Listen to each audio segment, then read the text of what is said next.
Hey, what's going on, everybody? Henry Johnson here, back with another episode of Super Week in Smart Homes. Today, we're going to talk a lot about Amazon Alexa and Google Home.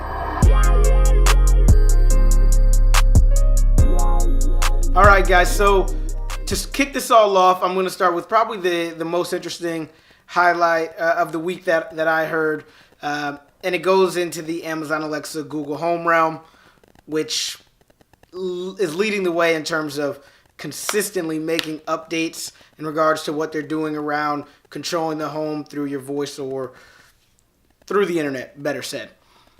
And today, or earlier this week, Amazon Alexa released the ability to be able to control TVs with your Amazon Alexa devices. So being able to say things like, Alexa, turn on Luke Cage. Alexa, record the Cincinnati Reds baseball game, etc., etc.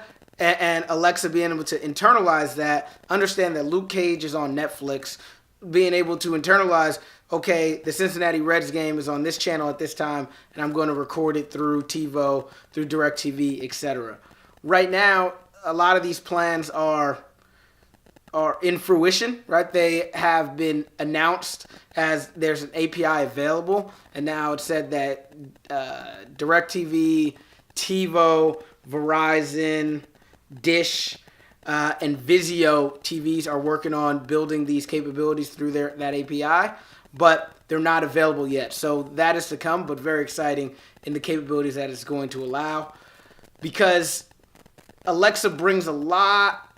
Obviously, like, it brings the native voice control to the smart home that was available through some other smart home technology, but wasn't as widely available to everybody. But it also brings together a lot more devices that are going to be able to use that through these APIs that they're making available to the TV manufacturers, to the cable providers, and things of that nature. So really exciting news there, if I do say so myself. The other interesting thing that happened was Google Home and Amazon Amazon and Google both have been filing for patents around getting even more data into their systems to better understand you. So being able to read into voice, like tone and things of that nature, understanding the body language and things of that nature from cameras, so they can better serve you throughout your day, whether that's in playing the right music based on your mood or things of that nature. We'll see how people react to that.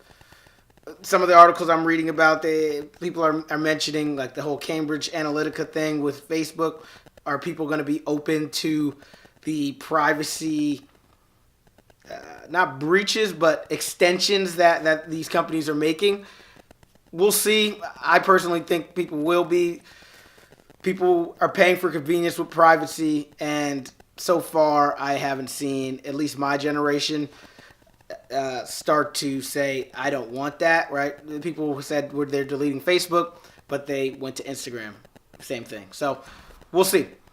The next thing I want to talk about is Google Home now being able to control Bluetooth speakers. Not a huge update, because they could control Bluetooth speakers before through the Chromecast audio feature, but the device. But now you don't need that Chromecast audio device, so just going to make it a lot easier for people to do that, controlling these Bluetooth speakers through their Google Home. Not everybody knows, but Bluetooth has a lot of limitations in regards to, like, bandwidth capabilities, but also distance that it can travel. So that does mean that the Google Home has to be close enough to these devices to play them. But at the same time, it's going to give a lot more capabilities for people to enact whole house audio, or at least maybe whole condo, whole apartment audio through Google Home. So I'm excited to see where it goes. I still think Sonos leads the way in regards to the whole house audio wireless capabilities, but it is interesting to see other players coming into that realm. Speaking of Sonos, they also laid some patents out that they're going to be doing more in terms of reading into our moods and feelings based on other things than just what we're saying to the device or what we're pressing on our apps to the device. There was a patent that they released around using like your sweat essentially, which is, I mean, pretty interesting. But like using biometrics to better understand your moods and again being able to play the right music for that. If you're in a tense situation, maybe being able to play like some Bob Marley, bring you down, help you feel a little better. Or if you can't sleep very well, you tell Sonos to play some music instead of it just playing whatever you asked it to play. They can maybe be able to make better decisions on, okay, they're not able to sleep very well because their heart rate's pumping really fast. Let's play something of this nature. Or whatever. I don't know what that's going to lead to yet, but these patents are out there and they are beginning to figure ways to use them. And like I said, it's the whole privacy versus convenience factor. And so far, we've been very willing to pay for convenience or privacy, and we'll see if that continues to be the same. The last thing, let me make sure that's the last on my list before I keep going. Yep. Okay, so last thing, as I talked about before, I'm trying to make these a little more condensed, bringing in the most important things that are happening during the week, especially for consumers of home technology. And the last thing I wanted to talk about is something that is more so on the integrator side, but I think has a big effect on what's going to happen with consumers moving into the future. So just 2 days ago, I think it was, Lutron, the lighting company, and Snap AV, which is a dealer-focused company of essentially back-end products that most end users don't know about. They made a partnership with Snap AV's Oversee platform and Lutron Radio Raw Select.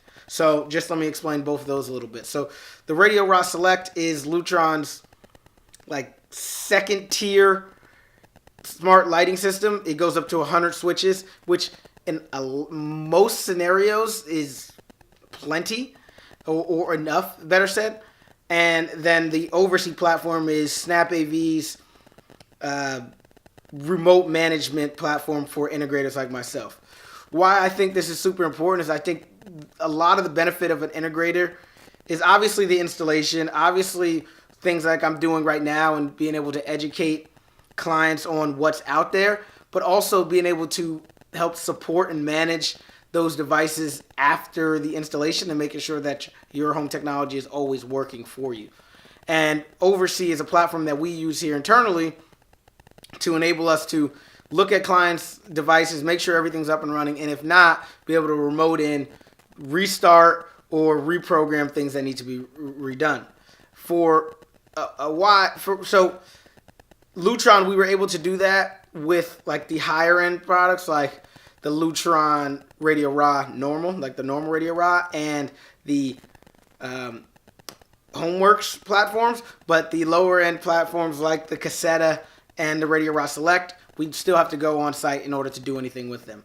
Because of this change, we're now going to be able to have a lot more remote access to this and therefore be able to provide an even better service to our clients. So I'm really excited for what's happening with that. Really excited for all of the things Snap AV is doing for enabling the integrators like myself to be a better service to our clients without always, trying to pigeonhole clients into the products that we're going to make the most margin on, because at the end of the day, I think it's more important to get clients the right products versus the products that I make the most money on, because at the end of the day, if I get you the right products, you'll tell somebody else and I'll continue to grow my business. So I think the best is to do right all the time, and then it'll pay dividends. But really like what they're doing together in this partnership. I'd love to see it come to the Cassetta platform as well.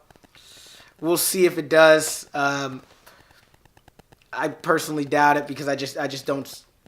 Although as an integrator I do install it, I know a lot of integrators shy away from it. So we'll see. But that's all I wanted to talk about today. I know we're coming up on the 10-minute mark, guys.